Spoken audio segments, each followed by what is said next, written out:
Kash Patel has the endorsements of all the major sheriffs and police organizations, but he's hated by guys like Adam Schiff. You've made a lot of people mad, haven't you, Mr. Patel? Seems so, Senator. You think maybe you've made the right people mad? As my FBI agents, the BRIC agents, told me when I was running cases with them across this country and around the world, if you're not ticking off some people, you're not doing your job right. Patel promised he wasn't out for revenge, doesn't have an enemies list, and that he disagreed with Trump's commutations of Jan 6 defendants who assaulted cops. Removing politics from the Bureau and fighting crime will be the man's mission.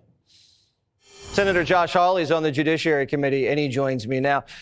We're going to get a lot of disclosure from Kash Patel, especially on January 6th. What will that look like, Senator? Well, number one, it'll look like a change, Jesse, because what we've gotten for the last 4 years is nothing but stonewalling. It's nothing but lies, frankly, from the FBI director when he's come before Congress. And the world deserves to know, the American people deserve to know exactly what the FBI's role was in January 6th. They also deserve to know what the FBI has been doing with its time.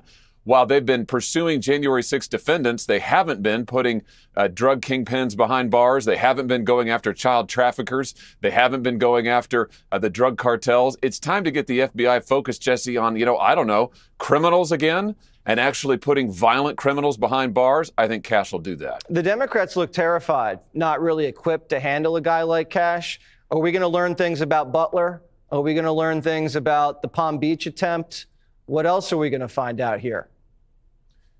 You know, something that he told me, Jesse, he pledged to me that he would open the books on what you just said. He would open the books on the assassination attempts. He would open the books on the FBI's lying to the FISA court, for example, when they went and lied to get wiretaps on the President Trump the first time around. He would open the books on all of their corruption. So you better believe the Democrats are worried because they've been cheering this on for the last 4 years. They talk about enemies lists and political persecution. The FBI has been their personal plaything, at least FBI headquarters has been for the last 4 years, and they're scared to death that Patel will end it. They're not worried that he will actually persecute political opponents. They're worried he's going to stop the FBI doing that because that's what they've been doing the last 4 years. So it looks like he'll be confirmed. Tell me about Tulsi and RFK Jr.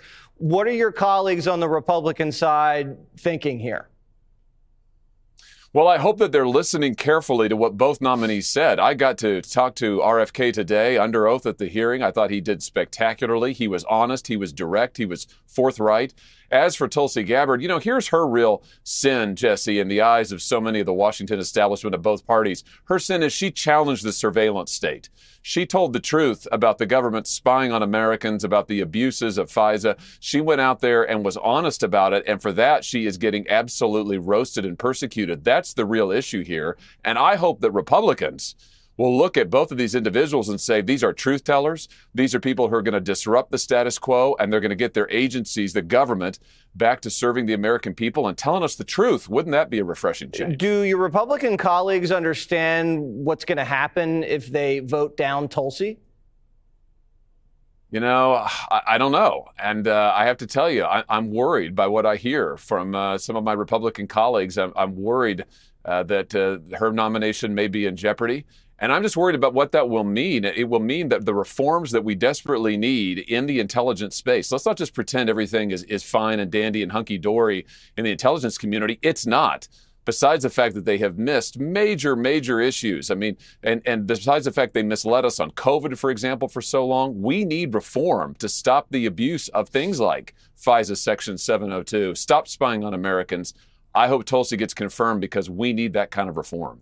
Well, now I'm worried that you're worried, Senator, and that's not a good thing. Tell me about a conversation you had today with the people investigating this horrific plane chopper crash. What do we know? Well, the thing that really struck me, I talked to the head of the NTSB today and got what the latest on their investigation as it begins to unfold here. Here's what really struck me, Jesse, is that helicopter flight patterns overlay commercial flight patterns in the Reagan National Airport area. What's that mean? It means military helicopters are frequently, I was told, in the same airspace as commercial jetliners, including at 9 p.m. at night, as happened last night. I think we've got to ask ourselves, is that really a good idea? I mean, do we really want overlapping flight patterns. Do we really want all of that crowded airspace jammed in there like that? I think we've got to ask ourselves, how are we best keeping our civilians safe as they come in on these planes? A lot to learn. The NTSB is just starting their investigation, but we need answers, Jesse. And I want to make clear to everybody in authority here, the American public deserves to know exactly what happened, and we deserve to know it sooner rather than later. We sure do. Senator Hawley, Missouri, thank you so much. Good to talk to you. Thank you. Click here to subscribe to the Fox News YouTube page to catch our hottest interviews and most compelling analysis. You won't get it anywhere else.